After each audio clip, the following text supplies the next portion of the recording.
อ๋อสบายดีเนาะมื้อนี้สิมารีวิวอีกรีวิวเมียเนาะเพิ่นว่ามื้อนี้ภาคภูมิใจนับแต่ว่าใส่ยาอะมิโนเนาะเพิ่นว่าโอ้เก็บกาแฟม่วนมากใหญ่มากตึงมีน้ำหนักดีมากดกพี่น้องเอ้ยเอออืมเมียก็บ่อยากเห็นหน้าใส่หมวกเอายิ้มแน่เนาะพี่น้องเบิ่งกกได้ก็โอ้สุกเสมอพี่น้องเอ้ยสุกงามแดงสุกน้ำมีน้ำมีนวลมีเพิ่มน้ำหนักให้ใบก็ยังเขียวเลยทั้งเมื่อก่อนนะคาดว่ามันสุกใบก็สีล้นเนาะเหลืองอันนี้มันยังถอดยอดออกมาอยู่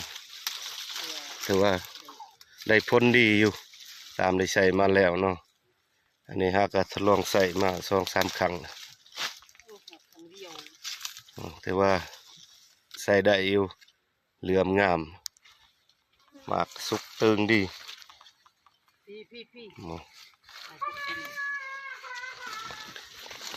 ให้พี่น้องเบิ่งแต่ละกกเนาะเขียวงามเมิดมากสุกสมบูรณ์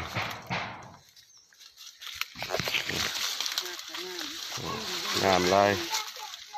แต่ละปีเมียโอ้เก็บฟรียากมากน้อยมากเขียวมากแห้งสุกบ่เสมอเก็บ4-5 เทื่อก็บ่แล้วนี่เฮามาเบิ่งประมาณเก็บ2 เทื่อนี่คือสิบ่เสียเวลาเก็บหลายครั้งพี่น้องเก็บ2 เทื่อก็คือสิแล้วคือสิหมดเห็นบ่ว่ามันสุกเกือบหมดเลยพี่น้อง